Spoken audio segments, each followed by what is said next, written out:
coube a mim fazer as apresentações, né? Uma vez que o Vitor está apresentando nossa primeira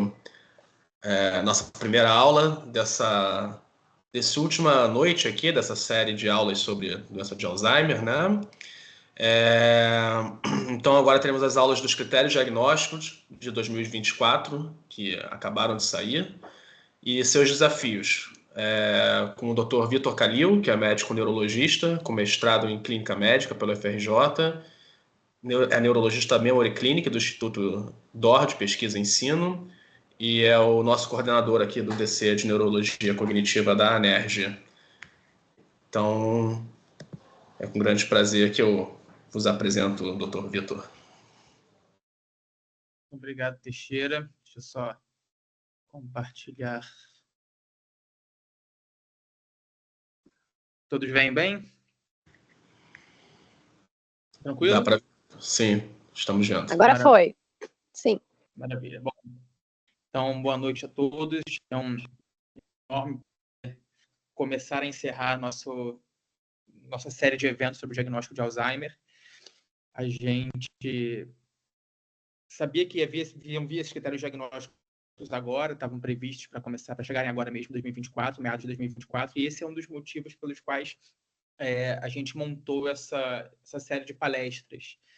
Então, a mudança de paradigma que a doença de Alzheimer tem passado nos últimos anos, ela culmina nesses novos critérios, e a gente, embora não vá, talvez, utilizar eles de forma tão intensa agora, a gente tem que conhecer esses critérios, tem que saber o que mudou em relação à doença de Alzheimer, quem ela é agora, como que a gente mudou a definição do que é a doença de Alzheimer e o que isso vai significar para a gente enquanto clínicos, enquanto médicos no Rio de Janeiro, no Brasil, né, com as limitações que a gente sabe que a gente tem.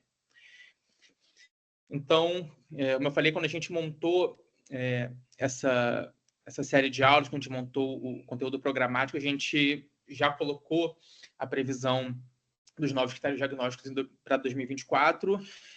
A gente não esperava que fosse sair menos de uma semana antes da aula que a gente programou para dar, então ele está realmente saindo do forno, foi divulgado no dia 27 de junho agora, embora ele já estivesse rodando no meio acadêmico, no meio da neurologia cognitiva há alguns meses, já tenha sido alvo de muitos comentários, de muitas discussões, de muitas críticas, e agora ele é o que a gente se baseia. Então ele agora é o nosso novo guia para dizer o que é doença de Alzheimer. E acho que essa questão principal, a questão mais importante desses novos critérios, que já, na verdade, vem dos critérios de 2018, começou a ser rascunhada nos critérios de 2012 e foi concretizado nos 18 e agora cada vez mais, é o fato de que a gente começa a definir a doença de Alzheimer não mais como uma doença clínica, como uma síndrome, mas como um conjunto de achados biológicos. Então, a gente tem um paradigma na mudança, uma mudança de paradigma de uma síndrome clínica para uma síndrome biológica, o que é uma coisa muito semelhante ao que a gente vê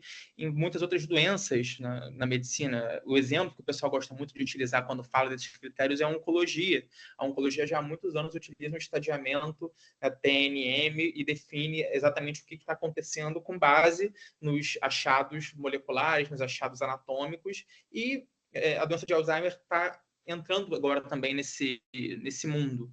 Então, a gente começa a definir a doença de Alzheimer não como uma síndrome, até porque a gente sabe que existem vários fenótipos possíveis para a doença de Alzheimer, assim como a gente sabe que o fenótipo clássico da doença de Alzheimer pode acontecer com outros substratos biológicos e patológicos. Então, por conta disso, faz algum sentido que a gente comece a entender a doença de Alzheimer como um conjunto de achados biológicos. Na verdade, existem grandes aspectos que justificam essa mudança de paradigma e, principalmente, esses novos critérios diagnósticos que entram mais fundo na definição biológica da doença. Uma delas, talvez a mais importante, seja o fato de que a gente tem, desde o ano passado, medicamentos específicos aprovados para o tratamento da doença de Alzheimer, com fundamento patológico da doença de Alzheimer. E ontem, na verdade, 2 de julho, a gente teve o segundo medicamento aprovado pela FDA, que foi do donanemab. Então, a gente está entrando numa nova era de tratamento da doença de Alzheimer. A gente pode concordar ou discordar, eu vou falar um pouquinho sobre isso mais tarde. Mas o fato é que a gente começa a ter medicamentos específicos para a doença de Alzheimer que dependem da identificação dos substratos patológicos. Então, é natural que a gente tenha que definir a doença de forma patológica mais concretamente. Além disso, a gente tem nos últimos anos o surgimento dos marcadores séricos, como o Teixeira falou na última aula. Esses marcadores séricos, eles são novos, eles não estavam sendo contemplados nos últimos critérios de 2018 e eles surgiram de forma mais intensa nesses últimos 4, 5 anos e por conta disso eles agora entram de forma ainda discreta, de forma ainda tímida, mas eles começam a aparecer nos critérios diagnósticos.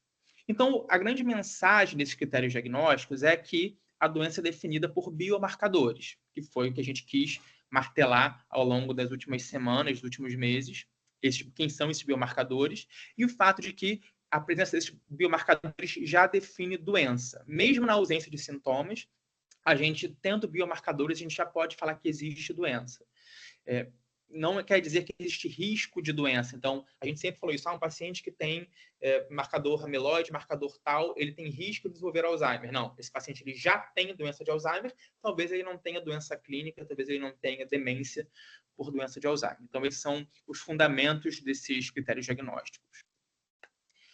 Então, em resumo, a gente divide os biomarcadores em algumas categorias. Então, a gente tem biomarcadores que são chamados de centrais, né, de core biomarkers, e esses, eu vou falar sobre isso com mais calma, mas esses biomarcadores eles se dividem em dois cores, 2 núcleos, o núcleo 1 e o núcleo 2.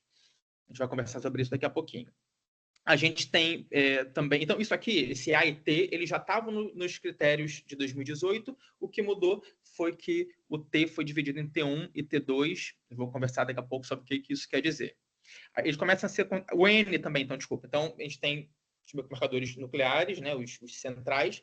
Na sequência, a gente tem biomarcadores que são não específicos, que estão relacionados à doença de Alzheimer, mas que são não específicos. O N, que são os marcadores de neurodegeneração, eles já estavam presentes nos critérios de 2018. A gente tinha o ATN, era a siglazinha que a gente utilizava para definir de acordo com os antigos critérios.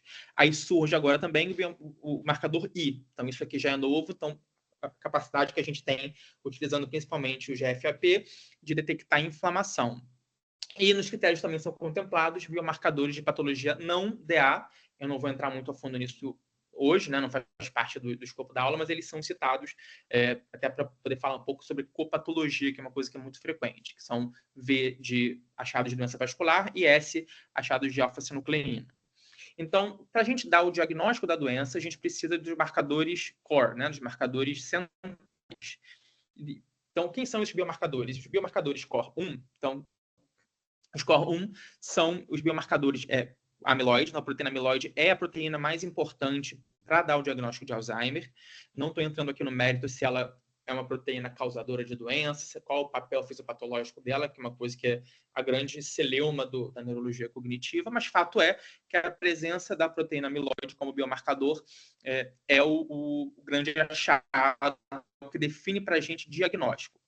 E a gente tem aqui o achado de proteína fosforilada, e a fosforilação que se dá em aminoácidos mais centrais da proteína tal. Então, a detecção de proteína tal 217, 181, 231, e a gente, na nossa prática médica aqui no Brasil, a gente não tem acesso a essa diferenciação de subtipos de proteína tal, mas o fato é que essas proteínas tal, que são fosforiladas em aminoácidos mais centrais, 217, 181, 231, elas surgem mais ou menos na mesma época. Então, os marcadores A, que é a proteína amiloide, seja no líquor, seja no PET, e as proteínas tal fosforiladas em aminoácidos centrais são fundamentais para o diagnóstico, ou seja, esses são os primeiros biomarcadores a aparecer. Então, mesmo pacientes assintomáticos que tenham esses biomarcadores, que tenham PET amiloide alterado, ou que tenham amiloide no líquor, ou que tenham esses marcadores fosfotal no líquor principalmente, e também no soro, dependendo do ensaio que é utilizado, esses pacientes têm um diagnóstico formal de doença de Alzheimer. Então, basta você ter esses marcadores. Ok?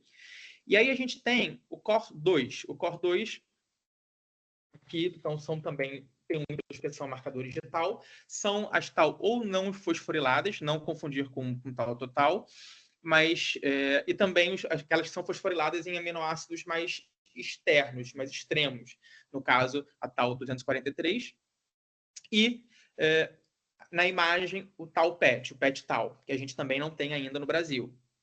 Então, quando a gente tem alteração já no PET tal, que era o que a gente antigamente chamava de biomarcador T, isso indica que o paciente já tem manifestações clínicas, então ele já tem comprometimento cognitivo relacionado à doença de Alzheimer. Se eu tiver só alterações desse COR2, então se eu só tiver um PET tal alterado ou essas tal fosforiladas específicas, e eu não tiver amiloide, e eu não tiver aqueles marcadores de tal mais clássicos, 181, isso não é doença de Alzheimer. Okay? Então, para eu ter diagnóstico de doença de Alzheimer, eu tenho que ter esses marcadores COR1, e para eu ter manifestações clínicas de doença de Alzheimer, eu tenho que ter esses marcadores COR2. Então, aqui nesse centrinho aqui, onde a gente está falando de COR, é onde está o diagnóstico. Aí a gente consegue, de acordo com os subtipos de marcadores, de novo, marcadores que não estão todos disponíveis para a gente ainda na nossa prática médica, mas eu tenho que ter esses marcadores para poder falar o COR1 para ter o diagnóstico e o COR2 para ter manifestações clínicas relacionadas à doença de Alzheimer. Lembrando que o diagnóstico da doença já pode ser dado em pacientes assintomáticos. Eu sei que tem patologia de doença, mesmo que eu não tenha achados clínicos sugestivos de Alzheimer. Bom, a gente falou então também que tem alguns biomarcadores que são não específicos. Então, o N, que a gente já utilizava nos critérios de 2018, são aqueles marcadores de neurodegeneração. Então, aqueles que já mostram que existe alteração estrutural do cérebro relacionada à doença. Tá? Então, isso classicamente havia antes das manifestações clínicas. Aqui, de novo, eles não são necessários para o diagnóstico da doença, mas eles já indicam que eu tenho alterações estruturais relacionadas à doença.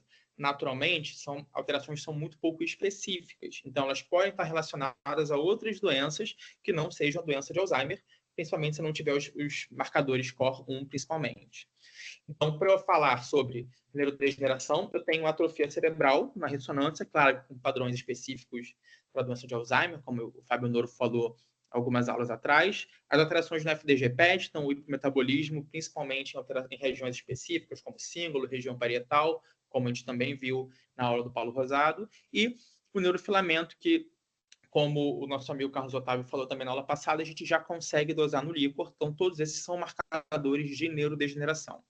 A gente falava também muito da tal total até os últimos critérios, a gente ainda dosa a tal total no nosso mundo, né, no nosso contexto, mas observem que a tal total ela não está contemplada na lista de biomarcadores para o diagnóstico de Alzheimer. Isso porque começou a se observar que a tal total está muito associada a outras doenças, como, por exemplo, a doença priônica, e hoje em dia a gente não sabe muito bem em que situação ela está, em que fase a gente está, se ela já é um marcador de neurodegeneração, se ela é um marcador clínico, se ela pode ser um marcador precoce de doença. Então, para a gente não entender muito bem onde está a doença, em que fase está a doença, então ele caiu por enquanto, até se entender melhor, até se saber melhor onde que ele vai encaixar, né? Quem é o tal total. E os marcadores de inflamação entraram agora, são novos, e faz fazer muito sentido que eles apareçam agora, porque a percepção de que a inflamação tem um grande papel na fisiopatologia da doença de Alzheimer é um dos grandes assuntos do momento. A gente, como o Carlos Otávio comentou também na última aula, a gente não tem a facilidade ainda de dosar o GFAP, mas certamente é algo que está vindo muito em breve. A gente sabe que tem muitos estudos, tem muitos trials observando terapias anti-inflamatórias para o tratamento de Alzheimer. Certamente esse vai ser um dos grandes assuntos nos próximos anos. Então faz sentido que isso apareça já para a gente nesses novos critérios. Se fala também da TREM2 solúvel, também uma coisa muito nova, que deve vir por aí em breve como biomarcador de inflamação. E aí, com base nesses achados, pessoal, é possível fazer algum tipo de estagiamento. Então, a gente tem essa curva, a gente já viu adaptações delas em várias aulas, em vários materiais. Então, é uma adaptação da curva clássica do Clifford Jack, que é o primeiro autor também desses critérios, e essas curvas estão presentes nos critérios atuais. Então, elas mostram para a gente aquilo que a gente já conhece, que a alteração do PET amiloide é a primeira alteração a surgir no paciente com doença de Alzheimer, seguido pela proteína tal fosforilada nos lóbulos temporais mediais, que são achados que a gente consegue ver no PET tal. Depois, na curvinha laranja, aqui a gente tem o aparecimento de tal neocortical. Então, a gente consegue algo que o PET amiloide não permite, mas que o PET tal permite, que é a localização de que regiões estão e tem mais depósito de tal.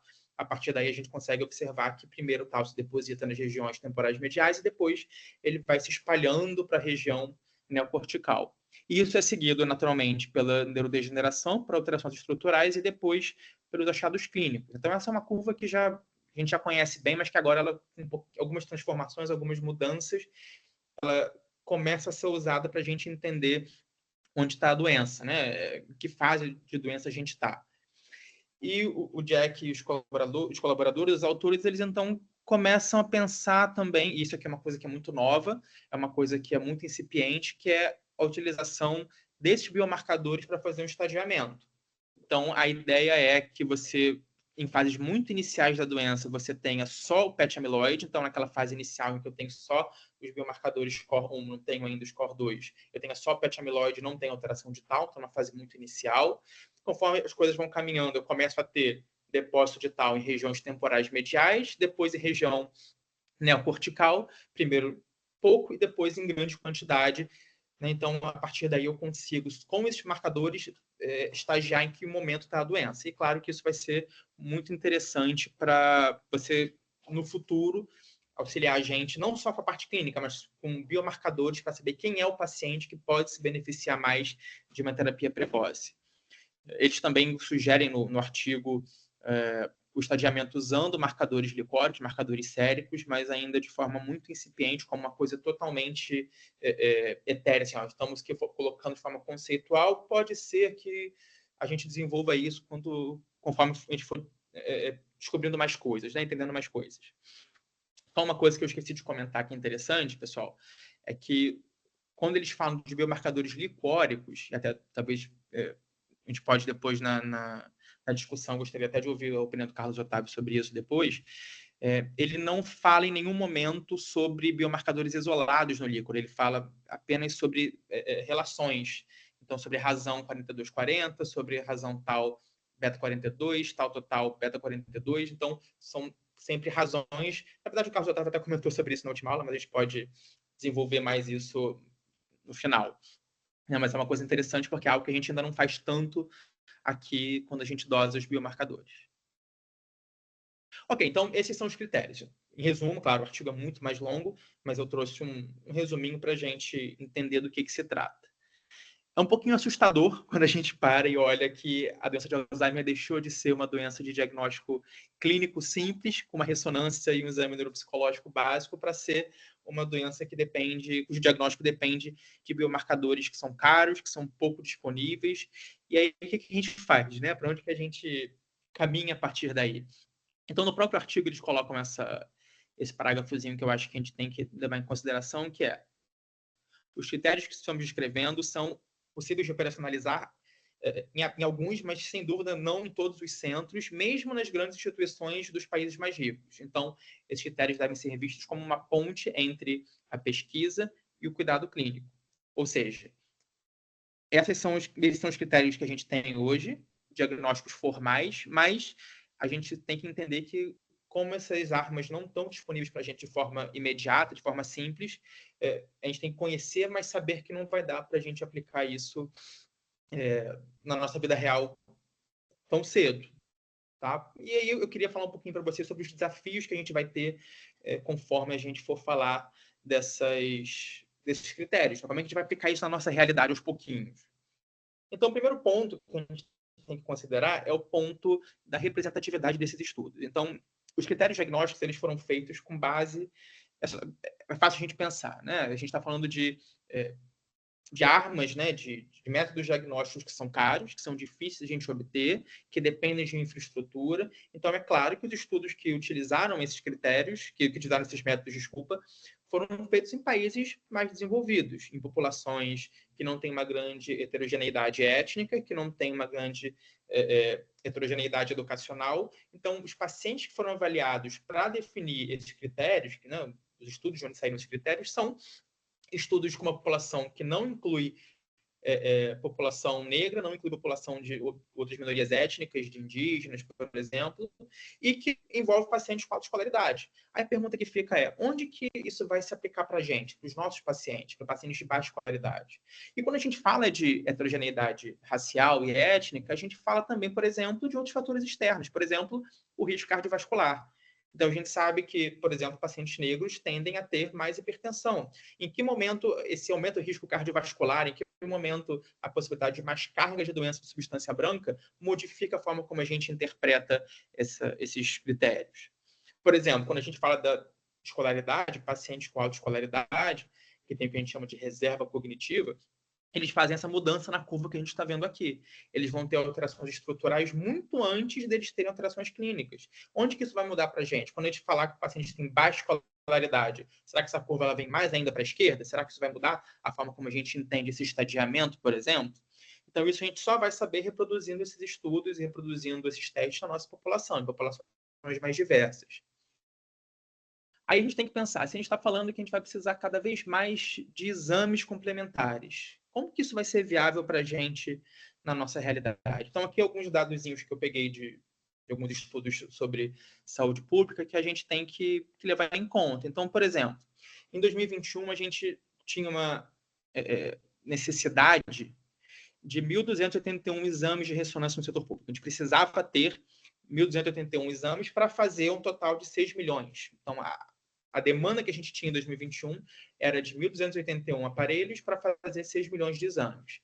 O que a gente teve foi isso daí. A gente teve um pouco mais de 10%. A gente tem, em 2021, tinha 182 ressonâncias no setor público para fazer também um pouco mais de 10% dos exames necessários. Então, se a gente começar a pensar se um exame que é ressonância, que já está aí para a gente há muitos anos, é tão difícil a gente conseguir, que dirá um exame de cintilografia, ou que dirá a gente fazer punção lombar. Também, material de saúde pública, no material do Ministério, o custo estimado em um exame de PET, FDG, e, de novo, aqui eu estou falando do FDG PET, que já é um exame que, nos critérios novos, é praticamente relegado a auxiliar, nem falando de PET amiloide, que acabou de chegar para a gente, é um exame de R$ 2.900, né, para o erário público, quando a gente pensa na realização de um exame desses. Então, naturalmente, se a gente for pensar em aplicar os critérios novos que demandam tantos exames complementares num contexto de setor público, vai ser muito difícil da gente dar vazão a tudo que é necessário. Um outro ponto importante é que os achados nesses exames, principalmente nos exames de punção lombar, nos exames de biomarcadores séricos, os achados que estão perto do valor do corte, então os cortes que são definidos têm valores diferentes. Quando a gente tem resultados perto do corte, esses resultados têm que ser interpretados. A gente não tem um corte absoluto para cá, Alzheimer, para cá não é Alzheimer. Então, a gente tem que ter a capacidade de interpretação, tem que ter, claro, confiabilidade de quem vai fazer o teste e de quem vai interpretar o teste. E a pergunta é, a gente tem profissionais qualificados o suficiente para interpretar esses achados, para saber pegar esses dados de exame, que às vezes não é só você pegar positivo ou negativo, você tem que interpretar onde eles se aplicam. Né? Então, como que a gente vai qualificar a população, os profissionais para pedir e interpretar esses exames? Um outro ponto que é muito interessante, e eu acho que todo mundo aqui que é médico, neurologista, passa por isso no dia a dia, é a questão do diagnóstico precoce. Então, um dos grandes cernes desses critérios diagnósticos é permitir que a gente diagnostique a doença mesmo na ausência de alterações clínicas. Então, a gente ter marcadores biológicos, patológicos, sem alterações clínicas. Dá um diagnóstico mais precoce. Mas a pergunta é, esse diagnóstico ele é bom ou ele é ruim? A gente tem que dar o diagnóstico precoce ou não tem que dar o diagnóstico precoce? Uma coisa é a gente pensar na disponibilidade de drogas como o lecanemab e agora do donanemab, que não estão disponíveis para a gente ainda. Então, o próprio Clifford Jack, no artigo, faz essa ressalva que eu acho que é fundamental. Então, esses biomarcadores são, nesse momento, utilizados para avaliação de indivíduos sintomáticos e não indivíduos saudáveis. Então, a gente tem que frisar a distinção entre pode-se usar e deve-se usar. Então, o Alzheimer pode ser diagnosticado em indivíduos assintomáticos, mas os autores não acreditam que isso deveria ser feito para propósitos clínicos nesse momento. Ou seja, apesar de serem propostos critérios diagnósticos novos que envolvem pacientes assintomáticos, os próprios autores falam que não acreditam que isso deva ser feito, que a gente deva, no dia a dia nosso, aplicar tais critérios diagnósticos. E aí a gente tem que pensar, vale a pena a gente dar essa informação? Então, sempre que um paciente chega para mim, ou um familiar de um paciente falando, eu quero dosar os biomarcadores para saber se eu tenho chance de ter Alzheimer, ou se eu já tenho doença de Alzheimer pré-clínica. Vale a pena? Isso vai fazer bem para esse paciente? Então, a primeira coisa que vem à nossa cabeça é se eu der essa informação, o paciente vai ficar mais ansioso, pode ficar deprimido, porque tem já biomarcadores. Curiosamente, existem alguns estudos avaliando isso, algumas revisões, meta-análises, que mostram que revelar o maior risco, eu coloquei aqui também o risco entre parênteses com interrogação, porque talvez não seja risco, mas sim a doença pré-clínica, não parece estar relacionado à ansiedade e depressão. Teoricamente, a evidência que existe é que dar essa informação não faz mal, não tem grandes problemas. Só que aí a pergunta é, para que a gente vai fazer isso? O que a gente vai fazer com essa informação nesse momento? Meu paciente, você tem amiloide, e agora? Vai fazer o quê? A gente não tem ainda lecanemab, a gente não tem donanemab, a gente mal sabe o que esses medicamentos vão fazer, né? São exames que são caros, que o benefício que a gente vai ter é muito questionável, provavelmente não vai ter nenhum benefício, e a gente tem que saber que existe estigma relacionado ao diagnóstico. Então, eu falar para uma pessoa saudável que ela tem doença de Alzheimer, gera um estigma em qualquer lugar no mundo, mas na América Latina a gente sabe que isso é ainda maior. Então, também tem muito estudo falando sobre isso, falando sobre o estigma dos quadros demenciais e da doença de Alzheimer, o nome, o alemão, né? As pessoas não gostam nem de falar o nome da doença. Então, a gente dá esse diagnóstico para uma pessoa saudável, vai trazer um rótulo, certamente vai fazer com que algumas pessoas utilizem isso para deixar de trabalhar, para deixar de assumir suas responsabilidades, e a gente sabe o risco que isso traz. Outro aspecto que a gente tem que considerar como um desafio é a questão das copatologias. Então, a gente sabe que em pacientes com demência, as copatologias elas são regra e não exceção. Então, a maioria dos pacientes com demência tem mais de um processo acontecendo e não só um. Então, é muito incomum que eu tenha paciente muito comum não, mas é incomum que eu tenha um paciente só com Alzheimer que não tem nenhuma outra alteração. E, via de regra, essas outras patologias não têm biomarcadores. A gente colocou aí, nesses novos critérios, a questão vascular. Então, é aí que entram aquelas duas últimas linhas da tabela, falando sobre alterações de neuroimagem para doenças vasculares e para o novo exame de alfa-sinucleína, também questionável. Mas para outras, por exemplo, para outras taupatias, para doenças TDP-43, a gente não tem biomarcador. Então, a gente não tem como saber, em pacientes com amiloide, o quanto dessas outras copatologias podem contribuir para a dificuldade, quanto que essa dificuldade de memória ou de função executiva se deve a uma demência com corpus de Levy incipiente. E aí, uma definição, como a gente pode notariar esses pacientes, são pacientes amiloide positivo, mas T2 negativo. T2, lembrando, são aqueles achados COR2 que significam sintomas. Então, se eu tenho um paciente com amiloide positivo, mas com tau negativo, como esse exemplo, que é um exemplo muito clássico que a gente dá, que é o paciente que tem, aqui em cima à esquerda, um PET amiloide alterado, mas tem um PET tau positivo, normal. Ele tem só alteração amiloide, mas não tem alteração tau e tem atrofia hipocampal. Então, o que esse paciente tem? Eu posso dizer que ele tem demência por doença de Alzheimer? Provavelmente não, porque eu precisaria ter o PET tau presente para justificar os sintomas. Então, esse é um paciente com uma copatologia, um paciente que tem patologia de Alzheimer, mas também tem outros processos, no caso, tem um paciente com leite, que é a encefalopatia límbica associada a TDP-43, mas também tem marcadores de Alzheimer, paciente com uma copatologia, com alterações de memória justificadas por uma outra doença. E aqui só aquele mesmo gráfico que a gente mostrou outras vezes, que o próprio estudo mostra, os próprios critérios mostram, que em pacientes com copatologia eu posso ter as alterações estruturais e clínicas precedendo as alterações de tau, por exemplo. Então, eu posso ter só o amiloide e na presença de outras condições, como alterações vasculares, como alfa-sinucleína, como corpos com tau, eu posso ter alterações clínicas e estruturais sem ter o desenvolvimento de tau. Então, a gente tem que ter isso em consideração sempre quando for avaliar um paciente com demência. A próxima pergunta. O sistema de saúde aguentaria todos esses diagnósticos precoces, todos esses pacientes com novas novo diagnóstico, uma nova doença. Então, tem um estudo que é muito interessante, que eu recomendo a todos que gostam de demência ler, que é o estudo da professora Ceres Ferretti, de 2018, falando sobre o custo de demência no Brasil. Ele fala algumas informações interessantes, que são, por exemplo, que quase 90% dos pacientes no Brasil com demência obtêm medicações pelo sistema público. Outra informação interessante desse estudo é que cerca de 60% dos custos relacionados à demência são indiretos. Por exemplo, pacientes que deixam de trabalhar ou familiares que deixam de trabalhar para cuidar desses pacientes. Outro dado, aqui já é de outro estudo, mas que vale a pena a gente comentar, é o fato de que o número de anos com deficiência por demência, ele atualmente é de 671 a cada 100 mil habitantes. Ou seja, são pacientes que deixam de trabalhar porque têm um diagnóstico de um quadro demencial. E aqui essa tabela desse mesmo estudo da professora Ceres, mostrando em relação aos gastos do paciente com demência, os gastos que ele gera. E eu queria só mostrar para vocês essa primeira colunazinha aqui da esquerda de pacientes com demência leve.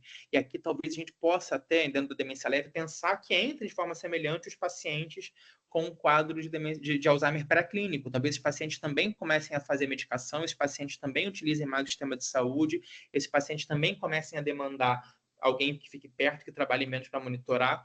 E olhem que esses pacientes com demência leve, eles gastam uma média aí por mês de $1.000 por mês. O paciente com demência leve no Brasil, em média, gera um custo de $1.000 por mês. Aí vocês imaginam se a gente começar a colocar pacientes aqui que têm um quadro pré-clínico, que também vão utilizar medicações, que também vão utilizar, vão reduzir produtividade, de pessoas em volta, como a gente pode ter um aumento importante dos gastos, e a gente tem que se questionar o quanto que a gente consegue segurar esses novos gastos.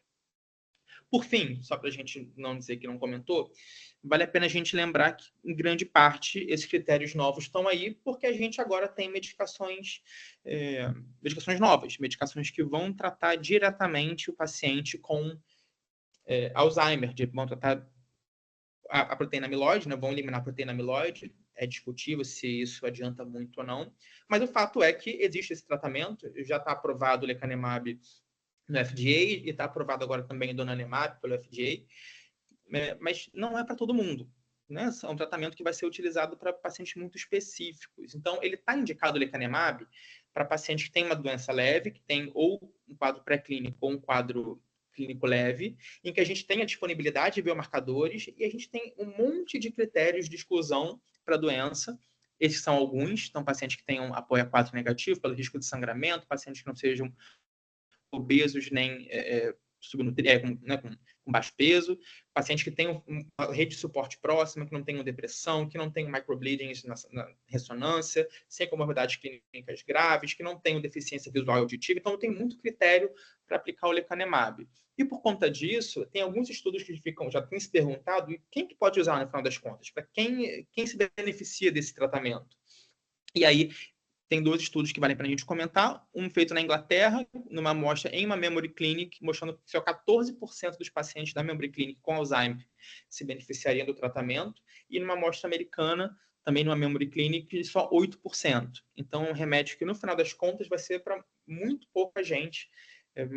Bom, claro, 8% de muito é muita coisa, mas não são todos os pacientes com Alzheimer que vão se beneficiar do lecanemab. E aí, a questão é, beleza, mas essas pessoas que vão se beneficiar muito? Eu vou ter uma grande resposta? Vai mudar totalmente a minha vida? O intuito dessa aula não é falar do lecanemab, não é falar do valor do medicamento. A gente pode conversar sobre isso depois, se interessar alguém. Mas eu chamo a atenção principalmente aqui para a tabela, para o gráfico A e para o gráfico B. O gráfico B que mostra a redução importante da carga amiloide no PET, e o gráfico A que mostra que a mudança clínica, embora exista, é uma mudança muito discreta, uma mudança em décimos de uma escala, né? do CDR, que é uma escala que tem muito pouca variabilidade, que vai de 0 a 2. Então, eu tenho uma mudança de alguns décimos na escala por uma mudança muito grande da amiloide. Então, beleza, eu tenho uma mudança pequena, mas que pode ser útil. Tem alguns pacientes, poucos, que podem se beneficiar, mas aí entra a questão do custo. Então, considerando a necessidade que você tem de fazer biomarcador, considerando os poucos pacientes que vão se beneficiar, esse estudozinho bem recente desse ano, que diz que para esse remédio valer a pena, o custo-benefício dele ser bom, o custo dele deveria ser de $5.100 por ano no máximo, né? Considerando todos os gastos que eu vou envolver, considerando os gastos de saúde pública para aplicação dele, para manejo de complicações, ele deveria custar no máximo $5.100 por ano, mas ele custa hoje $25.000 por ano por paciente. Então, tudo isso é feito por um medicamento que a gente tem que conversar muito, pensar muito ainda qual é o valor que ele vai ter para a saúde pública e para a ajuda desses pacientes. Para a gente fechar, que eu já estourei em alguns minutinhos o meu tempo, o que a gente tem que saber é que Alzheimer hoje não é mais o que era antes, que é uma doença que hoje a gente define patologicamente, não clinicamente, mas que no nosso dia a dia a realidade ainda não é essa. E aí eu sugiro a vocês que voltem para a primeira aula da nossa série, para a aula do Lucas e do Gabriel sobre clínica e neuropsicologia, porque esse ainda é o nosso cerne. Mas, como bons médicos, bons neurologistas e pessoas atualizadas, a gente tem que saber onde está o nosso caminho. A gente sabe que essa é talvez a área da neurologia que esteja mais em efervescência. A gente tem remédios sendo aprovados por botões, a gente tem exames sendo aprovados por botões, e por isso que a gente tem que estar sempre se atualizando. E, como eu já falei outras vezes, vocês podem contar com o nosso grupo sempre para isso.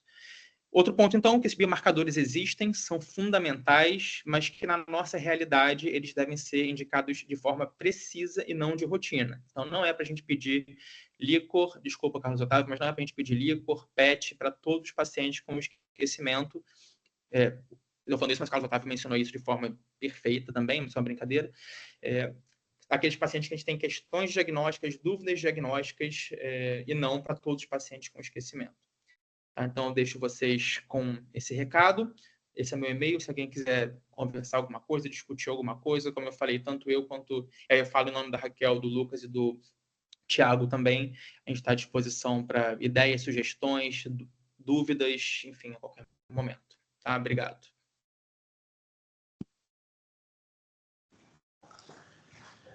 Obrigado, Vitor. Excelente aula.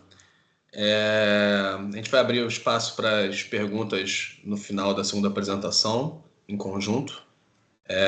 As perguntas pode colocar no chat, que depois a gente vai discutir também. Vamos para a nossa segunda e última aula desse nosso curso, né? A aula de casos desafiadores, né? Vai ser apresentada pela doutora Raquel Molina, que é professora adjunta de Neurologia da Universidade Federal Fluminense, doutora em Neurologia pela Universidade de São Paulo, e também a nossa vice-coordenadora do DC de Neurologia Cognitiva, da UNERJ. Boa noite, Raquel. Boa noite, deixa eu compartilhar aqui minha aula.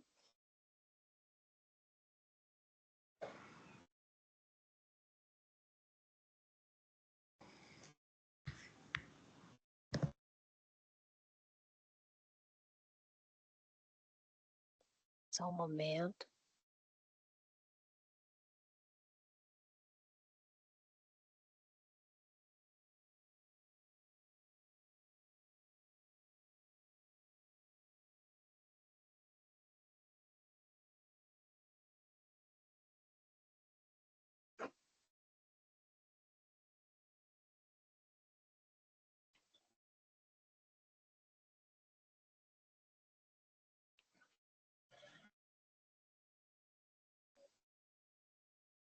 Tá aparecendo para vocês? Sim. Tá em tela cheia? Não está em tela cheia. Peraí.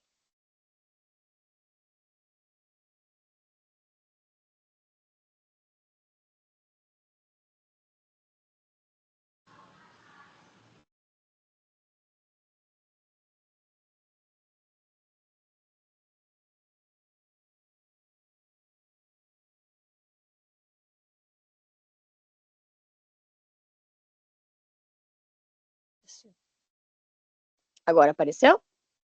Agora apareceu. Deixa eu voltar aqui. Só... Pronto. Tá aqui no início, certinho? Tá dando para ver certinho. Então tá bom. Eu vou começar. Obrigada, Teixeira, pela apresentação. E obrigada, Vitor, pela aula dos novos critérios diagnósticos. Eu mesma estava ansiosa pela sua aula, porque, como você falou, foi muito recentemente que saíram os novos critérios, e eu não tinha tido a oportunidade ainda de ler o artigo na íntegra. Então, foi ótimo a sua aula. E a mim me coube esse tema, né, de casos desafiadores, porque a ideia que eu vou trazer aqui é a gente discutir alguns casos da prática clínica, né? Como o Vitor comentou, a gente falar dos critérios diagnósticos é muito importante, né? Principalmente como eles estão né, um assunto que está em alta agora na discussão na literatura, em vários congressos de neurologia e mesmo de outras áreas. Mas para a nossa realidade brasileira, ele ainda não é assim tão aplicável, né? Do jeito que está os biomarcadores. Então, a nossa prática, e eu não digo nem no serviço público, que ainda é mais desafiador ainda, mas mesmo que a gente fale de uma prática ainda na medicina privada, onde é possível fazer alguns exames, mesmo assim a gente ainda tem bastante dificuldade. Existem casos que ainda trazem muitas dúvidas, né? Pelas situações. Então, aqui eu vou trazer para vocês 3 casos, tá? São casos verdadeiros, que é atendidos por mim, porém, com modificações. Eu trouxe modificações na história para impedir, né, qualquer tipo de identificação dos pacientes, preservar aí o sigilo dos seus dados. Então, vamos lá. Então, alguns casos desafiadores, né, porque na prática clínica nossa, nem tudo é como nos livros. Isso vale para qualquer doença. Lembrando que quando a gente fala sobre demência, né, seguindo os critérios do DSM-5, do Manual Diagnóstico Estatístico dos Transtornos Mentais, o DSM-5 chama demência, né, o que a gente chama de demência, como transtorno neurocognitivo maior, né? O transtorno neurocognitivo maior, ele exige, né, evidência objetiva de declínio cognitivo em uma ou mais áreas cognitivas diferentes, com impacto na funcionalidade. Até aí tudo bem.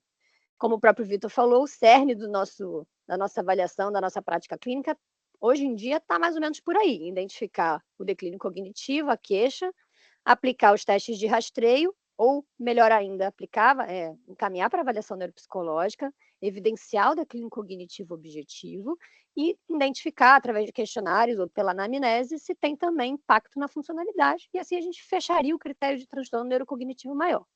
Mas a gente precisa lembrar que o próprio DSM-5, ele fala que, além desses critérios, a gente precisa também excluir a presença de outros transtornos orgânicos, a presença de transtornos psiquiátricos, que podem ser confundidores, ou a presença de delírio, para a gente poder estabelecer um diagnóstico de demência. E por mais simples que isso possa parecer, na prática não é tão simples assim. E às vezes isso a gente esbarra aí nessa parte dos critérios e fica em casos que são difíceis de diferenciar, tá?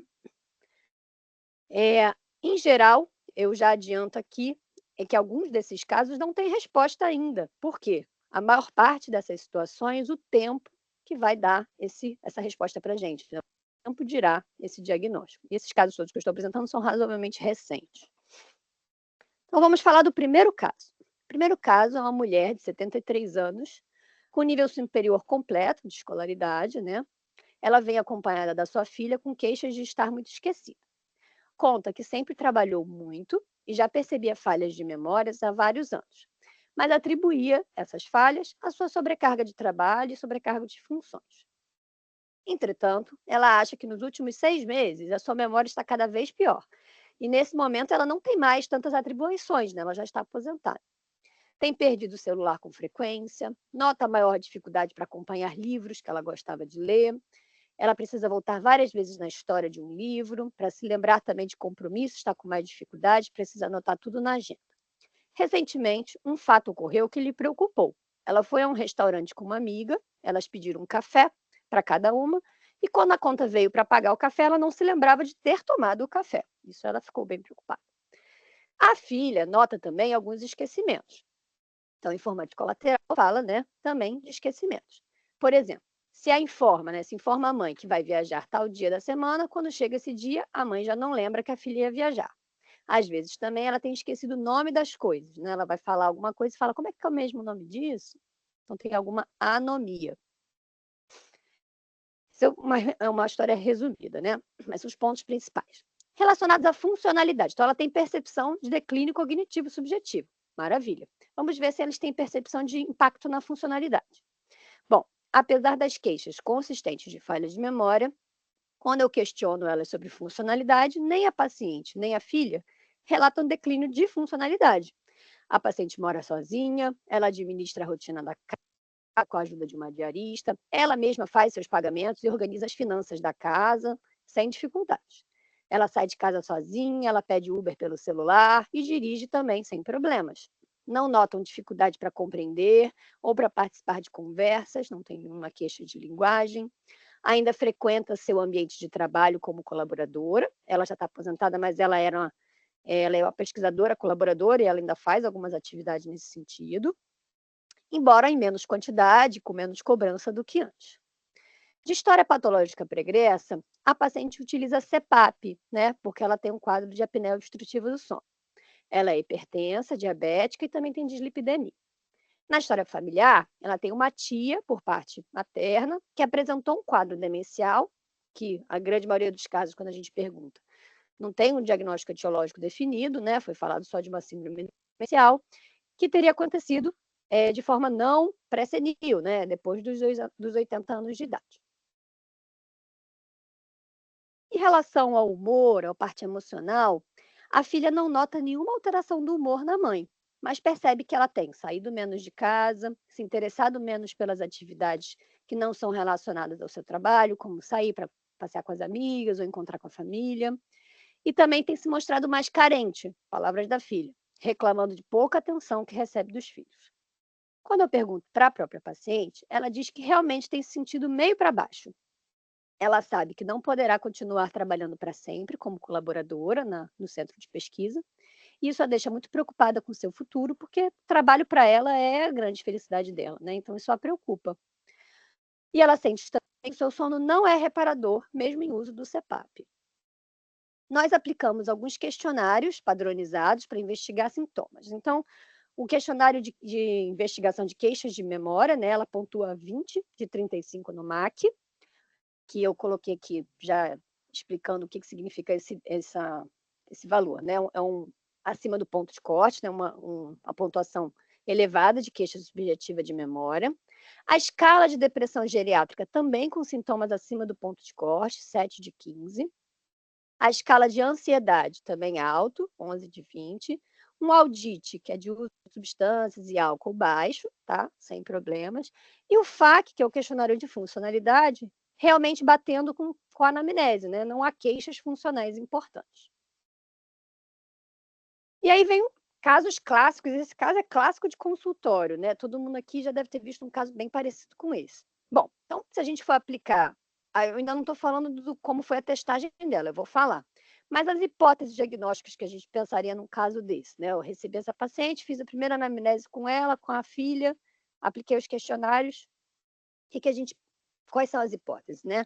Ou essa paciente tem um comprometimento cognitivo leve, ou seja, um declínio cognitivo verdadeiro, né, de memória, que a gente vai ver através dos testes, sem impacto ainda na funcionalidade, ou ela pode ter uma queixa de memória que não seja de origem neurodegenerativa. Será que ela está realmente deprimida? A gente viu ali que ela tinha sintomas na anamnese e o questionário de escala de depressão geriátrica dela também veio acima do ponto de corte. Será que essas queixas de memória são secundárias a um quadro depressivo? Eu não coloquei aí, mas também a gente poderia pensar, será que essa apneia obstrutiva do sono está bem compensada com esse CPAP, né? Será que isso também pode estar impactando a memória? Essa paciente, ela tem queixas realmente consistentes com declínio de memória, né? Os exemplos que ela dá não são aqueles exemplos que às vezes os pacientes se referem, que a gente percebe que são alterações de atenção, ou às vezes são alterações de linguagem, que os pacientes, por não saberem as diferenças, eles chamam tudo de memória, né? Mas quem está acostumado com as queixas, a gente vai entendendo quais são as queixas típicas de verdadeiros declínios de memória. E ela tem queixas típicas de declínio de memória, mas sem impacto na funcionalidade. E ela tem esses sintomas depressivos ansiosos que em níveis clinicamente significativos e um histórico de má qualidade do sono e apneia obstrutiva do sono. Então, fica aí a dúvida. Como foram os exames dessa paciente, né? Ela fez avaliação neuropsicológica, e na avaliação neuropsicológica eu mostro aqui para vocês a curva dela no teste de memória auditivo verbal de Ray, né? Para quem não se recorda que o Gabriel comentou na aula dele, né? Esse teste é um teste de palavras, né? Uma lista de palavras que é repetida 5 vezes, a lista, né? Em A1, A2, A3, A4, A5. Tem uma lista distratora em A6, e depois a pessoa precisa fazer um resgate dessas 15 palavras após 20 minutos, que seria A7. E o padrão normal, a gente vê como nessa curva aqui. Então, na primeira vez que se fala as 15 palavras, a gente lembra poucas, isso é normal, mas conforme essas 15 palavras vão sendo repetidas progressivamente, há uma curva ascendente de melhora do desempenho, tá? E, naturalmente, ela também cai na última linha do resgate após 20 minutos. Isso também é normal, mas tem que cair proporcionalmente ao que foi aprendido. Nesse gráfico, a gente vê que para o nível de escolaridade dela e para a idade dessa paciente, o desempenho melhor que ela poderia esperar para ela seria o tracejado em verde. E o desempenho limite inferior da normalidade para ela seria a linha tracejada em vermelho. E o dela, essa é azul no meio, com os números, né? Então, a gente vê que o desempenho dela foi totalmente normal, tá? Dentro do esperado para ela. Então, essa paciente não fecha nem para CCL, porque ela não tem um declínio objetivo de memória. Ela tem o que a gente chamaria de queixa subjetiva de memória, apenas, entre aspas, né? Ok. Mas a gente tem que lembrar, aqui foram os exames de ressonância que a gente solicitou para ela, na verdade, perdão, ela tinha trazido, foi solicitado em outro serviço.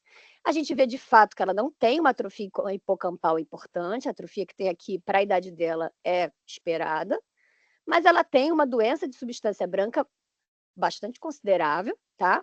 E os sintomas depressivos. Isso por si próprio, provavelmente já explica essas queixas subjetivas de memória, tá? Às vezes a gente até vê pacientes com depressão um pouco mais significativa, na depressão talvez um pouco mais forte que a dela, alterarem a curva de memória, mas alteram de forma discreta, tá? No caso dela, nem alterar a curva de memória alterou. A avaliação cognitiva dela foi totalmente normal. E aí ficam algumas dúvidas, né? Lembrando que essa paciente pode não ter nenhum quadro agora, mas ela tem uma queixa subjetiva de memória, que os estudos já mostram que isso por si só já é um fator de risco para desenvolver Alzheimer ou outro tipo de demência. Ela tem depressão, que também é um fator de risco para desenvolver demência, e ela tem uma doença microvascular, que também é um fator de risco para desenvolver demência, assim como hipertensão. Então, ela tem vários fatores de risco para, se hoje isso não for uma doença degenerativa, um dia talvez se tornar uma doença degenerativa. Ela tem uma história familiar positiva, né? E a gente também tem que lembrar que muitos quadros demenciais, eles se iniciam com sintomas psiquiátricos discretos, para depois a gente conseguir evidenciar o declínio cognitivo objetivamente, né? Então, assim, fica a dúvida. Essa paciente é uma paciente que, classicamente, os biomarcadores entrariam aqui como essenciais para tirar essa dúvida, tá? Então, se a gente está pensando se ela tem um quadro depressivo, que é um quadro pré-clínico de uma doença degenerativa, sendo que ela tem alguns fatores de risco e história familiar, ou se é apenas, entre aspas, um quadro depressivo com queixas subjetivas de memória de origem não degenerativa, a melhor forma de responder essa pergunta seria fazer os biomarcadores. Essa paciente não fez os biomarcadores, ela fez apenas a ressonância, mas ela tinha plano de saúde e a gente poderia, só que para a gente exercitar aí o raciocínio clínico, né? A gente poderia sim pedir para ela um exame de líquor e um PET amiloide, né? Acho que seria uma boa forma de responder essa dúvida para esse paciente em questão, ok? Lembrando, então, algumas formas da gente tentar diferenciar o declínio cognitivo, a queixa cognitiva de origem depressiva, de origem psiquiátrica e de origem por Alzheimer mesmo, né? Bom, então, em geral, na depressão maior, a gente tem critérios bem claros, né? Que preenchem critérios claros para depressão maior, pelo próprio DSM, enquanto na depressão, que na verdade é o início de um Alzheimer, a gente tem um quadro mais leve, mais frustro, talvez até um pouco mais parecido com o dessa paciente. A idade de início para transtorno depressivo maior, em geral, a gente não espera que uma pessoa tenha o primeiro episódio depressivo da vida dela depois dos 60, tá? Ela tem direito, né, entre aspas, de ter um episódio depressivo depois dos 60, só, né, puramente psiquiátrico, se ela já teve outros na vida, aí tudo bem, né? Se ela já teve um episódio aos 30, ela teve um episódio lá aos 40 anos, e agora ela está abrindo um outro, um terceiro, um segundo episódio depressivo. Ok. Mas o primeiro episódio depressivo da vida, depois dos 60 anos, não é comum. Isso já chama atenção para um quadro possivelmente degenerativo, tá? No transtorno depressivo maior, a gente vê um quadro mais agudo, enquanto na Alzheimer a gente vê os sintomas depressivos mais insidiosos e progressivos, tá?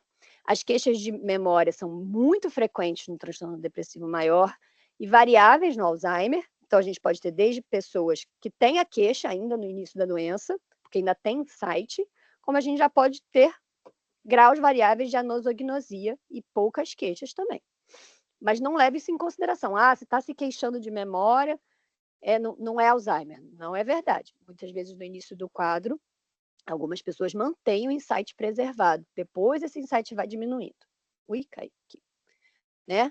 E outras coisas, né? Então, manifestações outras, né, de outros sintomas cognitivos, principalmente de linguagem, de apraxia, agnosias, a gente não vai ver na demência.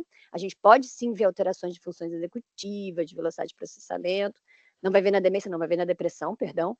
E na demência, sim, a gente pode ver, principalmente graus de agnosia e afasia, tá?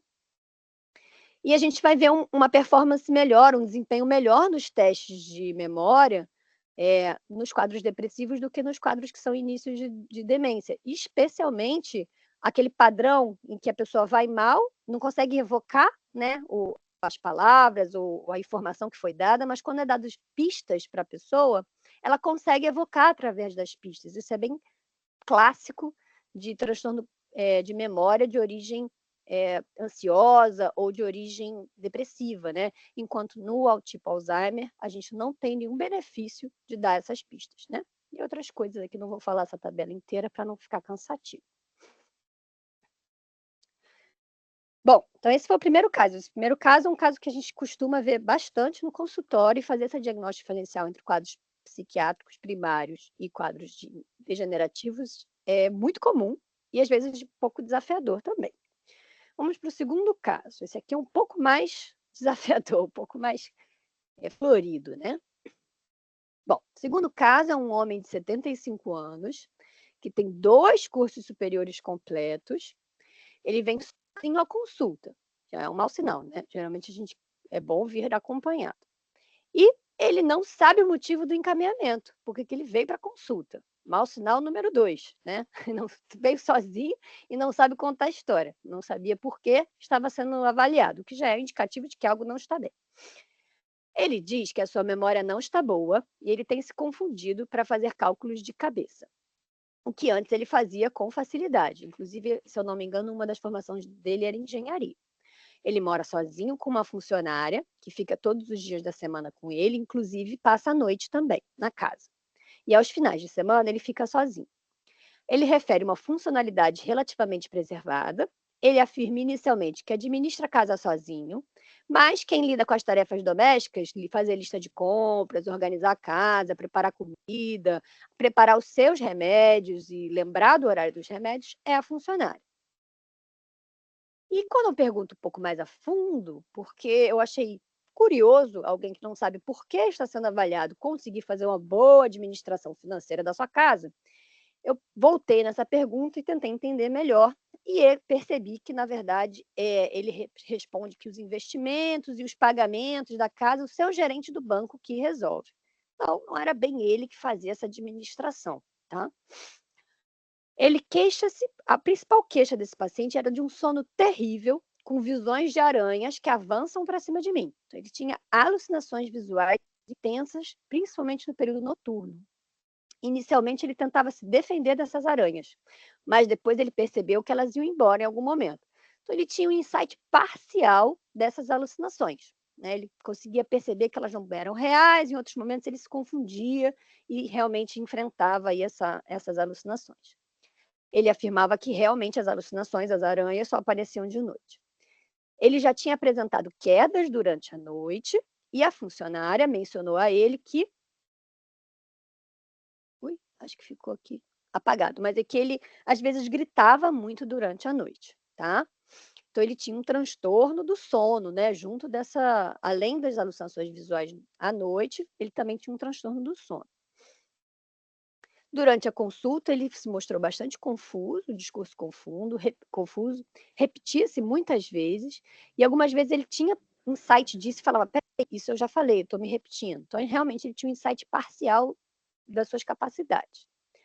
Quando questionado sobre o informante colateral, porque era necessário para esse caso, né? Ele nega ter informante colateral e diz que não tem parente. Então, como eu falei para vocês, eu trouxe aqui casos da vida real, né? Então, a gente precisa de informante colateral? Sim. Isso às vezes não é possível? Também. Então, esse paciente não tinha informante colateral, não tinha parentes e não tinha ninguém para responder, ou pelo menos ele não queria trazer ninguém, né? E a gente fica nessa situação, só com o paciente mesmo. De história patológica pregressa, ele tinha um histórico de câncer de próstata, que já tinha sido tratado, inclusive cirurgicamente, tinha hipertensão arterial e tinha um histórico de operação de catarata em ambos os olhos, né? Na história familiar, ele tinha uma história familiar interessante, né? Então, a mãe dele tinha apresentado quadro de declínio cognitivo, que foi diagnosticado como Alzheimer na ocasião, e ela tinha por volta de 70 anos de idade. Então, ela tinha uma história familiar positiva, teoricamente para Alzheimer, mas a gente sabe que não necessariamente essa etiologia está correta, principalmente há tanto tempo atrás, né? E o exame neurológico dele, isso é importante frisar, era sem alterações. Foi feita uma avaliação cognitiva, foi solicitada uma avaliação cognitiva, que foi necessária remarcar algumas vezes, porque ele apresentava tanta confusão mental que ele tinha dificuldade para compreender as instruções do teste. E ele tinha um comportamento extremamente argumentativo e irritado, que também dificultava a aplicação da testagem. E esse paciente chegou a ficar tão grave que ele precisou ser internado numa clínica psiquiátrica por um curto período de tempo. Depois desse, então, o exame dele foi interrompido por mais ou menos um mês, enquanto ele foi internado, foi ajustado as suas medicações. E aí, por fim, quando ele teve alta e voltou mais calmo, ele conseguiu terminar de fazer a avaliação neuropsicológica, tá? Ele ainda contava com grandes dificuldades cognitivas mesmo depois do ajuste medicamentoso e da estabilização, entre aspas, né? Da melhora do quadro comportamental. Questionários, então, aplicados para ele. O MAC de queixas subjetivas de memória muito alto, tá? 29 de 35. A escala de depressão geriátrica baixa.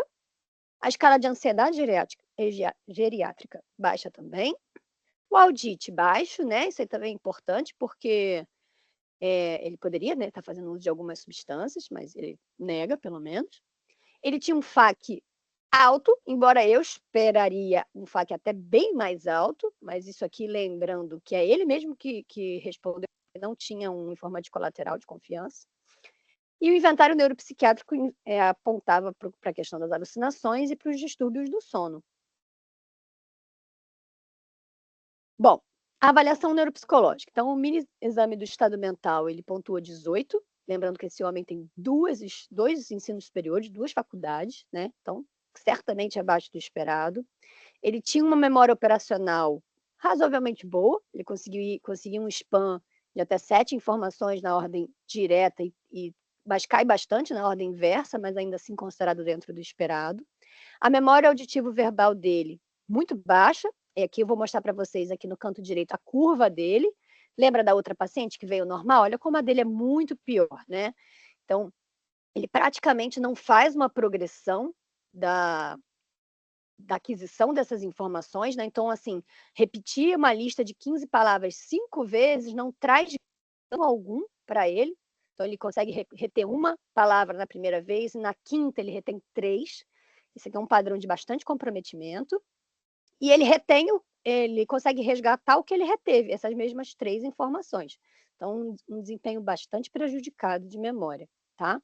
Ali em cima, em verde e vermelho, seriam os desempenhos esperados para ele, para a escolaridade dele. Ele tem uma bateria de avaliação frontal, né? Também abaixo do esperado, ele pontua 9 no FAB. Ok, então ele tem sintomas frontais, isso era esperado, né, pelos déficits importantes de planejamento, de organização, que ele mesmo falava. E ele tem um déficit visoconstrutivo, que faz sentido para a hipótese diagnóstica dele. Também teve um desempenho muito ruim, pontuou apenas 2 no teste de visoconstrução, que são as capacidades mais posteriores de percepção visual e reprodução visual. Um teste de trilhas, trilhas A, que é só visomotor, né, de integração visomotora sem nenhum planejamento, demora muito tempo para realizar, e fluência de animais também abaixo do esperado. Então, globalmente, ele está muito abaixo do esperado em vários domínios cognitivos, tá? Não só a memória, mas quase toda a avaliação. Esse paciente, ele já veio também com alguns exames, né? Ele tinha feito no início do quadro dele um exame de PET. Esse PET era um PET FDG, ele não fez um PET amiloide, tá? O que no caso dele talvez não fosse tão necessário mesmo. Mas o PET FDG, que é o hipometabolismo da glicose, mostrava um padrão interessantíssimo, né? De uma baixa captação de glicose, ou seja, um metabolismo muito reduzido nas regiões posteriores, principalmente. Você vê que tem captação ruim também frontal, mas principalmente parieto-occipital, com preservação do cíngulo posterior, que é chamado sinal da ilha do cíngulo, tá? Esse é um achado muito característico da demência por corpos de Levy. É o diferente da doença de Alzheimer, em que o cíngulo posterior está precocemente afetado, né? A gente vê um hipometabolismo primeiro no cíngulo posterior, né, para depois ir progredindo para as outras áreas, enquanto na demência por corpos de Levy, você não tem o envolvimento precoce do cíngulo posterior, e sim das regiões parieto-occipitais, tá? Então, ele tinha aí um marcador, né, ou pelo menos um exame de suporte para o diagnóstico de Levy, que era realmente a hipótese principal para ele, tá? Esse exame aqui que eu estou mostrando não é a foto do exame dele, tá? Esse é um sinal da ilha do cíngulo retirado da internet mesmo. E aí fica a dúvida, né? Esse paciente tem demência por corpos de Levy ou ele tem um quadro psiquiátrico? Bom, o que fala a favor de Levy? Ele tem uma alucinação visual precoce, ele tem histórico de distúrbio do sono, né? Então ele tinha queixas ali que lembravam distúrbio comportamental do sono REM. Já tinha caído da cama, a funcionária dizia que ele gritava muito à noite, né? E ele tem um declínio cognitivo muito importante. Então, isso tudo fala a favor de uma demência por corpos de Levy. Mas ele tinha um comprometimento global dos domínios cognitivos, então ele não tinha um padrão mais posterior, né? E ele tinha um envolvimento de memória muito significativo, então ele não tinha aquele padrão esperado no Levy de mais alterações de visoconstrução, de visopercepção e poupando um pouco mais a memória. Não, ele tinha um comprometimento global e grave. E ele tinha um quadro psiquiátrico extremamente importante, né? Muito florido, chegando a ser necessária a internação em hospital psiquiátrico, tá? Também é impossível de ver no Levy? Não é impossível, mas é comum? Também não é comum. E outra coisa que chamava atenção, ele não tinha sinais de parkinsonismo. Eu falei para vocês no início que no exame neurológico dele era normal. Para não dizer que era 100% normal, eu questionei se ele tinha um pouco de bradicinesia assimétrica, mas forçando a barra, não era algo assim muito evidente. E aí vamos ver aqui os critérios de Levy, né? Para a gente tentar ver se consegue responder essa dúvida. Ok, então vamos fazer esse exercício de voltar nos critérios e tentar responder essa pergunta. Então vamos lá, a gente tem uma demência definida como declínio cognitivo progressivo com impacto na vida diária. Isso ele tem. Ele tem uma avaliação neuropsicológica toda abaixo do esperado e um FAQ elevado, mas nem precisava do FAQ, assim, só vendo ele dá para saber que tinha impacto de personalidade, né? Déficits são esperados em atenção, funções executivas e habilidades visoespaciais mais proeminentes. Ele tinha déficit nisso tudo, mas junto com todo o resto, tá? Comprometimento de memória significativo e persistente pode não ocorrer nos estados iniciais, mas pode acontecer com a evolução da doença. A gente não sabe exatamente quando essa doença começou, então pode ser que a gente esteja vendo isso aqui. Ok. Características clínicas principais. Aí vamos lá. Deixa eu ver se eu consigo aqui. O que ele tinha das características clínicas principais? Ele tinha alucinações visuais complexas, recorrentes, tipicamente bem formadas e detalhadas. Isso ele tinha. Ele tinha alucinações recorrentes com as aranhas que atacavam ele de noite. Ok. Ele tinha um possível transtorno comportamental do sono REM. Ok também. Mas evidenciado apenas pela anamnese. Mas possivelmente. Ele não tinha parkinsonismo. Então, ok. Ele tinha aí, com certeza, um desses critérios, um segundo talvez, e não tinha parkinsonismo, tá? E de biomarcadores? A gente precisa os biomarcadores para a gente fechar diagnóstico para demência por corpos de Levy são alteração, né, de dopamina, evidenciada no SPECT ou no PET, ou então uma cintilografia miocárdica com o MIBG anormal, ou uma polissonografia confirmando REM sem atonia, né, o transtorno comportamental do sono REM. Ele não tinha nenhum desses exames, e aí vem a vida real. A gente poderia solicitar esses exames para ele? Com certeza, isso seria necessário para a gente fechar esse diagnóstico e tirar essa dúvida. Mas lembrem como era esse paciente, era um paciente sem familiar, sem informante colateral, sozinho, extremamente alterado do ponto de vista comportamental. Como a gente faz uma polissonografia para um paciente assim? Como a gente põe esse paciente numa máquina para fazer um PET? Muito complicado. Então, esse é um paciente que, nesse momento, como ele estava agora, não seria possível fazer nenhum desses exames, tá? Mas seria assim, a gente pensar do ponto de vista teórico, é assim que a gente iria responder essa pergunta. Bom, então ele tinha um diagnóstico de demência por corpos de Levy provável? Para ser provável, ele tinha que ter 2 ou mais manifestações clínicas principais. A gente só tem certeza de uma, talvez 2, tá? E ele precisaria com 1 ou mais biomarcadores indicativos. Ele não tem nenhum biomarcador indicativo. Então, o que a gente fecha para ele é um diagnóstico de demência por corpúsculo de Levy possível, tá?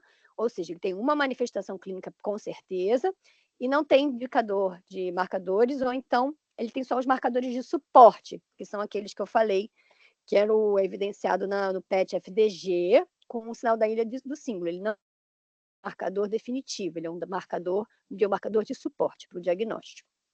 Então, ele tem uma demência por corpúsculo de Levy possível, né? E é isso. Então, bom, então a gente terminou esse segundo caso. Então, a gente viu aqui que na vida nem sempre é possível a gente preencher os critérios e, como eu falei, só o tempo dirá. A gente vai acompanhar esse paciente para ver se ele vai abrir sintomas parkinsonianos ou se ele vai estabilizar do quadro comportamental, nos permitindo fazer os outros biomarcadores, né? A gente vê como vai evoluir esse quadro. E agora eu vou para o terceiro e último caso da noite. Bom, esse já é um homem de 60 anos, formado em economia, que vem acompanhado da filha e diz que percebe piora da memória há cerca de 3 anos. Mas principalmente com uma piora mais significativa no último ano. Ele tem esquecido de compromissos, reuniões de trabalho, tem tido dificuldade para lembrar de conhecidos. A filha menciona que o que mais tem incomodado a família é a necessidade de repetir as informações muitas vezes para ele nas conversas. Ele não tem queixas de desorientação temporal, não tem queixas de desorientação espacial, inclusive ele dirige e se locomove sozinho, sem dificuldade, sem erros. Apesar das queixas de memória, ele ainda tem conseguido manter um rendimento no trabalho, mas atualmente ele tem uma equipe bem estruturada e ele que faz a maior parte das funções para ele apenas faz uma supervisão. Ou seja, ele não tem um impacto funcional direto, mas ele tem uma funcionalidade bastante simplificada também, né? Então ele tem muita terceirização aí das atividades dele, ele não faz tantas atividades, então fica um pouco difícil de ver o impacto. Ele refere o humor eutímico, refere uma boa qualidade de sono, mas ele faz uso crônico de um clonazepam, dose, 2 miligramas à noite, que ele já usa há muitos anos. Na história patológica pregressa, ele não refere nada. E quando eu pergunto sobre as medicações, ele me diz que usa clonazepam, naltrexona e disulfiram. Não sei se aqui os colegas neurologistas estão habituados com essas medicações, mas os colegas psiquiatras com certeza estão. Naltrexona e disulfiram a gente usa para transtorno do abuso do álcool. Então, quando ele fala essas medicações, eu volto um pouquinho na história e falo, peraí, vamos lá. Como é que é essa história de álcool? Ele tem na história familiar vários casos de transtorno do abuso de álcool na família, inclusive transtorno de abuso de álcool a vida toda, seguidos de quadro demencial. Então, voltei e falei, volta tudo na história. Como assim, disulfiram e naltrexona? Pergunto melhor sobre álcool. Quando questionado sobre bebida alcoólica, ele refere que faz parte de um clube de vinho.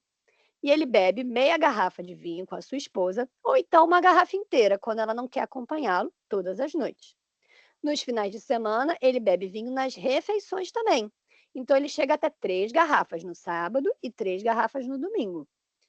ele entende, tem algum insight, né, de que essa quantidade ingerida é elevada, mas ele não percebe danos relacionados ao uso do álcool e não refere necessidade de beber, né, que a gente chama isso de fissura, né, ele não tem sintomas de fissura pelo álcool.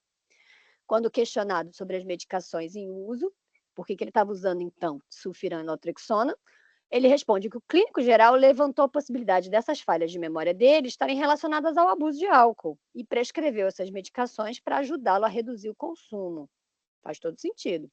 Ele reduziu, inclusive, significativamente o consumo de álcool há um mês. E por isso ele não tinha me relatado nada, porque para ele já estava bem melhor do álcool, então ele nem achou importante me contar essa parte, né? Eu que voltei na história e descobri esse uso abusivo antes dele ter diminuído. O paciente e a filha negam episódios de desorientação, alteração de comportamento, desequilíbrio, tontura ou problemas visuais recentes. Por que perguntado especificamente isso, né? Aqui é uma tentativa de ver se a gente conseguia caracterizar algum quadro de Wernicke passado, não tratado, mas ele negava. Durante a consulta, apresenta-se lúcido, orientado, sem alterações da fala, com afeto normomodulado ou sem alterações do afeto, mas de fato ele se repete várias vezes durante o atendimento. Os questionários aplicados, ele tem queixas altas de memória, tem uma escala de depressão geriátrica com sintomas altos de depressão, mas baixos para ansiedade. Ele pontua um audite, que é de uso de álcool baixíssimo, mas porque ele se refere apenas ao último mês e não aos meses anteriores. E também um FAQ de funcionalidade também baixo, que é realmente o que ele refere, que não tem impacto no trabalho dele. Mas como nós vimos, o trabalho dele está bastante simplificado atualmente. E o inventário de sintomas neuropsiquiátricos todo negativo. Como foi a avaliação cognitiva desse paciente?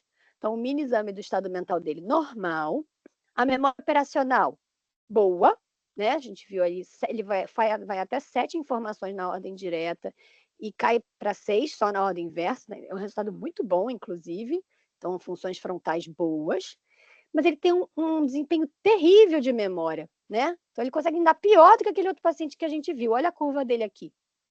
Então, ele faz um platô, ele não faz uma curva ascendente de aprendizado, ele faz um platô, ele consegue melhorar só na última vez, né, que ele chega até 7, mas é pouco, e de 7 ele recupera uma informação apenas depois de 20 minutos. Então, ele tem um déficit muito importante de memória, tanto de aprendizado quanto de resgate tardio, né? De fato, muito ruim. O déficit, a parte de atenção dentro do esperado, né? Visoconstrução boa, trilhas A, trilhas B, todo normal, fluência de animais normal. Então, aqui a gente vê um desempenho na avaliação cognitiva específico de memória. Ele tem um problema só de memória, compatível com as queixas dele. Então, como a gente classifica esse paciente se a gente for utilizar os critérios do DSM, né? Então, ele tem queixa subjetiva de memória, inicialmente, mas a gente comprova objetivamente o déficit cognitivo, o declínio cognitivo, né, em relação ao nível pré-mórbido, né? Então, ele tem um déficit de memória apenas, então, sem impacto na funcionalidade, né? Por mais que a gente talvez questione se esse impacto é verdadeiro ou não, isso é o que é relatado por ele e pela filha, sem impacto na funcionalidade. Então, ele tem um CCL, comprometimento cognitivo leve, amnéstico, porque tem comprometimento de memória, e domínio único, só da memória. E aí fica a dúvida, poxa, esse paciente, então, a gente sabe que CCL amnéstico domínio único é um dos vamos dizer assim, das manifestações pré-demenciais que mais se correlaciona para a evolução para Alzheimer, né? Então, um super fator de risco, vamos dizer, não sei nem se posso chamar de fator de risco, assim, muito provavelmente já é um estágio inicial da demência, né? Antes de virar um quadro de demência, ele começa como CCL amnéstico, a gente sabe disso. Então, ele é o mais correlacionado com a progressão para a doença de Alzheimer. Então, esse paciente, ele está iniciando um quadro de doença de Alzheimer e em breve ele vai ter impacto na funcionalidade, ou ele tem um declínio cognitivo por álcool, que é tipicamente amnéstico também, né? Lembrando que esse paciente, ele tem apenas 60 anos, mas ele tem uma história familiar bastante positiva. Bom, e a dúvida é essa, porque memória é o único domínio afetado, mas tanto declínio cognitivo por álcool ou Korsakoff, quanto doença de Alzheimer, também causam declínio de memória especificamente, ou pelo menos principal, principalmente. Ele tem uma história familiar de demência positiva, de várias pessoas na família, mas todas também no contexto de transtorno de uso de substâncias pelo álcool. A princípio, a gente tentando resgatar pela anamnese, a gente não consegue evidenciar um quadro que pareça Wernicke, mas não dá para ter certeza, tá? E ele mantém uma boa funcionalidade. Esse paciente tinha biomarcadores, tá? Ele tinha uma ressonância de crânio normal e ele foi solicitado a ele o líquor, ele fez o líquor e ele tinha um padrão não Alzheimer no líquor. Aqui a gente está falando ainda dos critérios mais antigos, tá? Hoje o Vitor já nos mostrou que algumas dessas coisas caíram, mas vamos lá, para os critérios aí que a gente ainda sabe até agora. Ele tinha um beta-amiloide total aumentado, tá? Ele tinha uma relação beta-40, beta-42 normal, ele tinha uma proteína tal total normal e uma proteína tal fosforilada normal, tá? Então, um padrão claramente não compatível com doença de Alzheimer. Então, esse paciente, provavelmente a gente se aproximou mais da resposta, né? É de um CCL. Hoje, ele tem um comprometimento cognitivo leve amnéstico por abuso de álcool. E aí, esse estudo que eu trouxe aqui para vocês, né, mostra que a demência relacionada ao álcool seria uma variante da síndrome de Korsakoff, né? Agora, a gente percebe que existe uma heterogeneidade na apresentação da síndrome de Korsakoff e a falta de uma patologia distinta para a demência por abuso de álcool. Existe uma discussão na literatura, que ainda não foi resolvida, se as alterações de álcool, elas são se a demência causada por álcool, ela é uma manifestação do Korsakoff, né, que na verdade vem da deficiência de tiamina, ou se a gente está falando aqui de um quadro de impacto direto do álcool, né, nesses pacientes. Aqui a gente vê, nesse estudo, mostrando o impacto do cognitivo global em pacientes por abuso de álcool, que em heavy drinkers, né, pacientes que bebem mais de 36 gramas por dia, a gente já tem um declínio muito importante, mesmo sem a evidência de deficiência de tiamina. Então, só pelo fato de ser um uso abusivo de álcool, a gente tem um impacto importante cognitivo, tá? Nesses pacientes. Lembrando aqui, o que é 36 gramas por dia, né? Então, lembrando que uma taça de vinho de 150 ml tem 14 gramas de álcool. Ele bebia em torno de uma garrafa por dia. Então, com certeza, ele já seria incluído nos heavy drinkers, que já por si próprio impactaria no declínio cognitivo, tá? Então, alguns estudos evidenciam aí então, alguns estudos sugerem que a demência por álcool seria uma variante do Korsakoff, já outros separam as duas etiologias, como impacto direto do abuso de álcool nas vias cognitivas e diferente do Wernicke-Korsakoff, que seria a atrofia dos corpos mamilares, do circuito de Papez, causada pela deficiência de tiamina, né? E que seriam, mas que elas são ter perfis clínicos bastante sobrepostos umas às outras e é difícil diferenciar. Os pacientes tipicamente apresentam amnésia anterógrada profunda e comprometimento da recordação. Esse paciente tinha exatamente queixa de memória mesmo, memória de curto prazo, né, com dificuldade de resgate. Em cerca de 80% dos pacientes tem também déficits executivos, no caso dele ele não tinha, mas principalmente em avaliações de planejamento e flexibilidade cognitiva. Então, esse paciente, o que a gente sugere, né? No caso dele, a gente sabe que Wernicke-Korsakoff quando você abre o quadro de Korsakoff, ele é irreversível, tá? Então não adianta mais repor tiamina, não adianta mais tratar. Enquanto a demência por abuso de álcool, ela pode ser reversível, ou pelo menos estacionada se a gente tiver alcançar a abstinência, tá? Então esse diagnóstico diferencial é importante. No caso desse paciente, a gente identificou um CCL amnéstico e como ele já tinha um uso de álcool abusivo, já estava indicado para ele a abstinência completa. Então, o clínico fez muito bem, identificou uma história importante de abuso de álcool e já iniciou um tratamento medicamentoso para orientá-lo a cessar o uso. Ele não havia cessado, ele não estava em abstinência. Aqui eu estou falando abstinência, eu não estou falando redução do uso. É abstinência total, o que é muito complicado de se alcançar em pacientes com abuso de substâncias, tá? Mas, se for uma demência por abuso de álcool sem Korsakoff, a gente tem uma chance boa de reversão. E esse seria o indicado para esse paciente em questão. Bom, é isso. Espero não ter me alongado demais e ter trazido aí uns casos ilustrativos da nossa prática e os casos desafiadores para discussão. Fica aqui meu e-mail e, se qualquer dúvida, estou à disposição.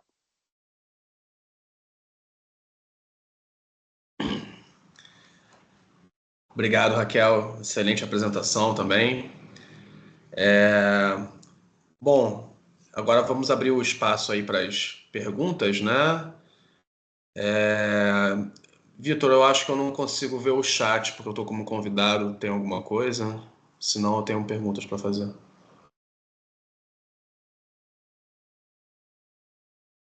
Você está mutado. Desculpe. Nada no chat. Não? Não. Bom, vamos lá. Perguntas, né? Com esses novos critérios aí diagnósticos, acho que tem bastante coisa para ser discutida, né? Mas eu vou pontuar aqui algumas questões, né? Eu lembro que uma coisa que ficou bastante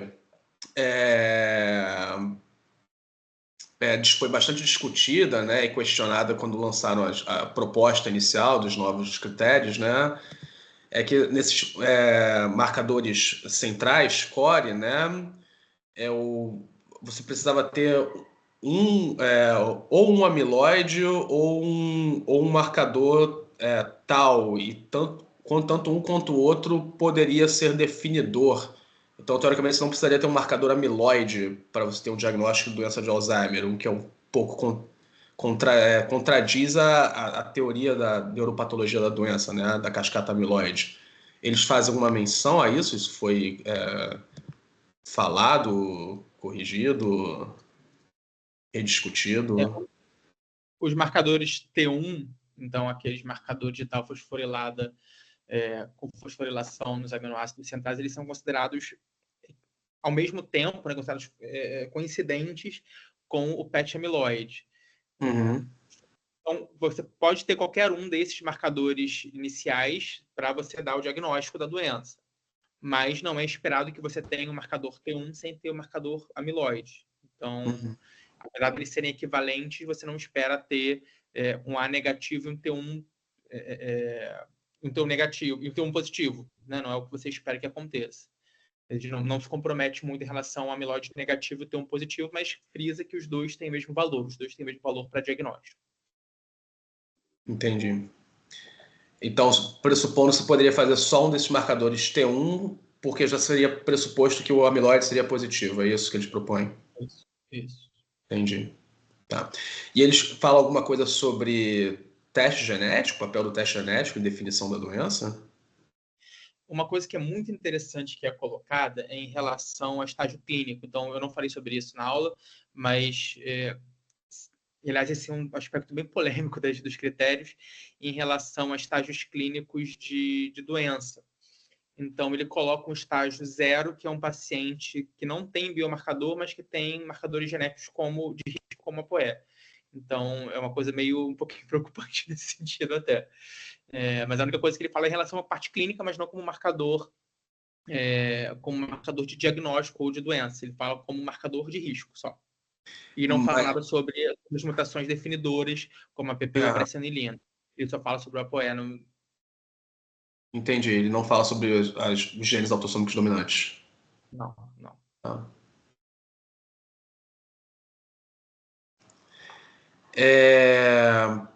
Para Raquel também tem uma pergunta, na verdade, uma curiosidade. Nesse último paciente, foi feito tiamina, afinal de contas? Não foi feito tiamina. Não foi feito. Eu acho que nesse caso de Korsakoff, se a gente está pensando em Korsakoff, não necessariamente faria sentido fazer, mas na prática eu faria também. Ou pelo menos dosaria a tiamina dele, né? Mas não foi feito. Eu admito que eu faria tiamina também. Posso fazer dois comentários sobre o caso da Raquel? Primeiro, sobre o segundo caso, o caso de paciente com provável, possível, mas na minha cabeça provável doença de Levy, mesmo que os critérios formais sejam possíveis, mas uma provável doença de Levy, eu queria chamar a atenção para o fato desse paciente ter um teste de memória muito comprometido, e isso aponta para a gente para uma possibilidade bem razoável dele ter um quadro de copatologia, né? Então é bem possível que esse paciente a gente fizer biomarcador de Alzheimer, que a gente encontra alguma coisa, mas que isso não significa que esse paciente tenha Alzheimer só. E aí entra aquela questão que eu comentei sobre o papel das copatologias, né? Como a gente tem que saber interpretar que um paciente como esse pode ter A positivo, pode ter até T2, provavelmente vai ter T2 também, mas isso não quer dizer que esse paciente tenha só Alzheimer, tá? E a nem que é a patologia principal, né? Dele. Exatamente. É que fazer parte de um clube de vinho não quer dizer que você vai ter demência, tá? Para deixar isso claro. Me sentir desde que você não tome uma garrafa por dia e 3 garrafas no sábado e 3 no domingo, eu acho que tudo bem. Não, geralmente não, depende do sábado e do domingo.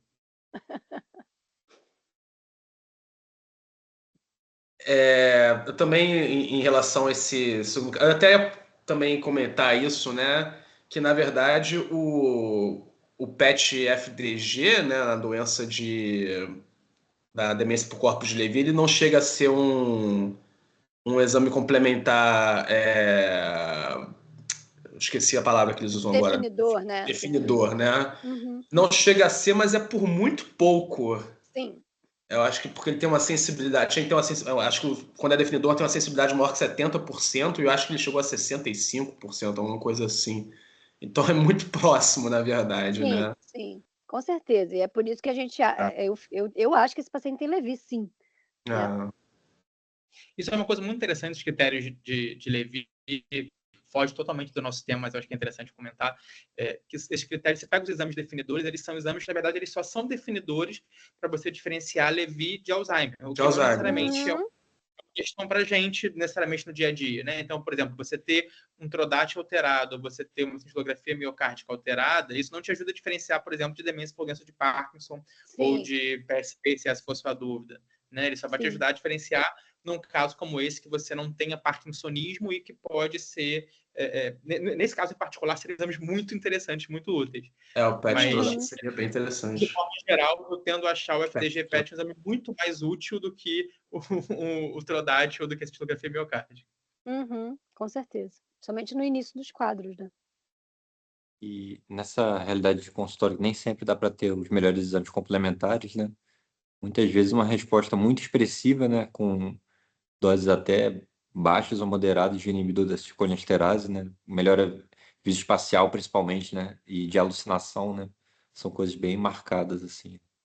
A gente costuma ver na prática.